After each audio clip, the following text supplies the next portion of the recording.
The early stages of hard work and focus are going to feel like agitation, stress, and confusion because that's the norepinephrine and adrenaline system kicking in.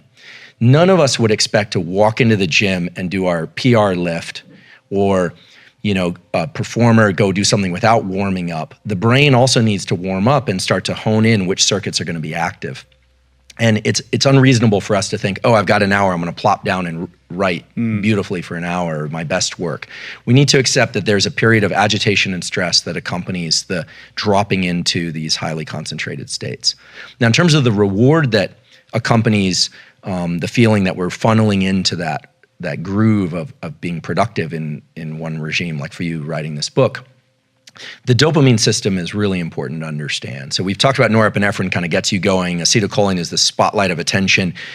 The dopamine system is Mother Nature's hardwired ancient system in all animals, including humans, to put us on the right path. A lot of people talk about dopamine as this thing that you get when you publish the book or when you get the book deal or when something wonderful happens, like your child's born. And that's true. But dopamine's main role is to be released anytime you achieve a milestone or you think you're on the right path. And when the dopamine system is tethered to a particular pattern of focus, remember duration, path, and outcome. So it's like, okay, you sit down, maybe you don't get much text out, but then the next day you get 800 words of really solid text and you feel good. You're like, I'm into this. What does that dopamine system do? The dopamine system takes the norepinephrine, which is normally rate limiting, like at some point, there's so much norepinephrine that you quit. Dopamine can push that adrenaline back down, and give you more room, more space to do duration, path, and outcome work, highly focused work. And I'm making duration, path, outcome synonymous with highly focused work. Why would this happen? So let's think about an animal. Let's think about a deer that wakes up and is thirsty.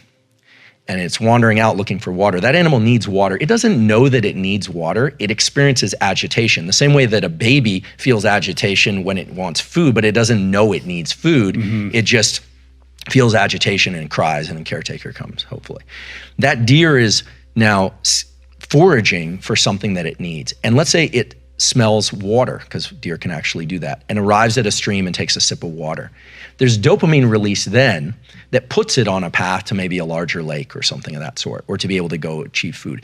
So when we are on the right path and we hit a milestone, dopamine is released, and it tends to tighten our focus more for that activity. This is why drugs of abuse and why alcoholism and some process addictions, which are behavioral addictions, are so dangerous, because a lot of those drugs of abuse are dopamine.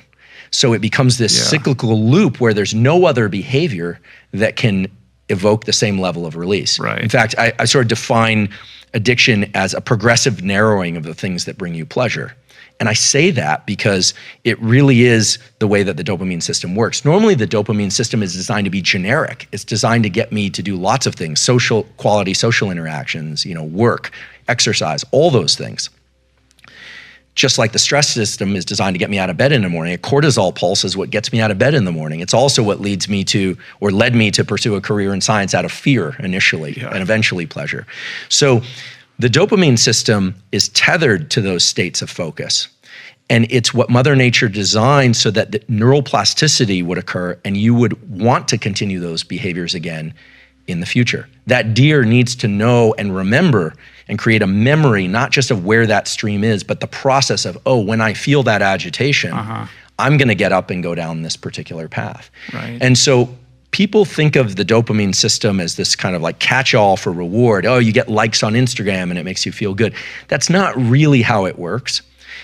And the important thing to understand is when you start getting a convergence of norepinephrine, so that level of agitation, duration, path, outcome, acetylcholine, and dopamine, now you're starting to wire in the behaviors that make people really good at certain things. What this means is that for any of us, success in any endeavor is very closely related to how much focus we can bring to that endeavor. And the reward system, you start to realize, is entirely internal. No one's coming along and cramming dopamine in your ear or dripping it in your brain. It's all internal. And this starts to bring us into the kind of like discussion around mindsets. The discovery of growth mindset was of these kids that actually really enjoyed doing problem sets that they knew they couldn't get right, But for them, they would get this like dopamine release from just focusing on the problem. They like doing puzzles they couldn't get right. It sounds crazy, but inevitably those kids are very good at puzzles and very good at math and these kinds of things. So growth mindset is, I believe, if a sort of a neuroscience lens on growth mindset would be that the agitation and stress that you feel at the beginning of something and when you're trying to lean into it and you can't focus is just a recognized gate. You have to pass that through that gate to get to the focus component.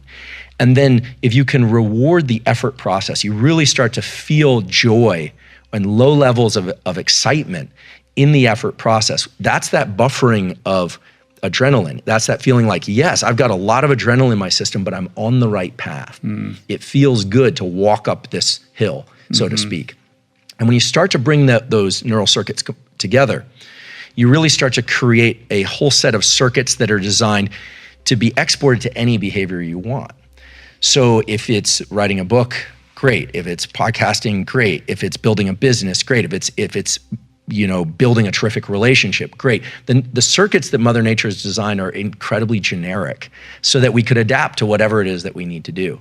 And I think the misunderstanding around how these circuits work has led to this idea that there's some secret entry point, maybe marked flow on the door, and there's a trampoline up to that door, and you just open that door and you're gonna be in it. Right. And nothing could be further from the truth. And anyone who's done well in any career or athletic pursuit knows this, but unfortunately, there's a kind of obsession with the idea that it's all supposed to feel good. And it does feel good, but there's a whole staircase in which it feels kind of lousy.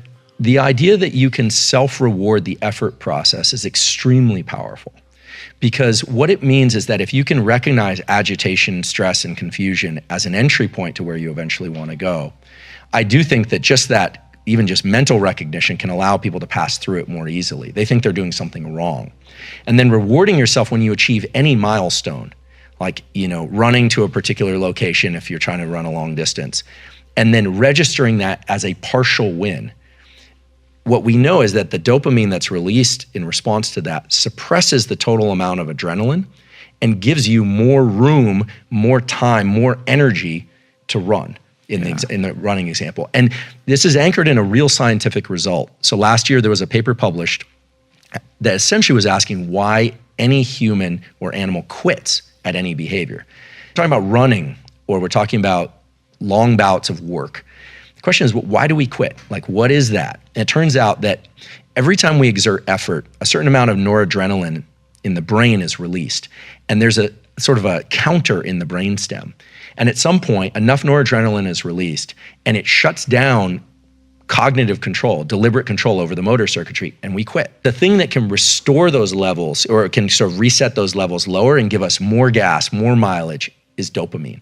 And it makes perfect sense because our species had to move against very challenging things in nature and in terms of in culture at every stage of our evolution, including now. A good example would be if you're really slogging it out and things are miserable, just think like the worst family vacation, everything's a disaster, or a very hard physical event, and someone cracks a joke, you almost immediately feel a sense of relief.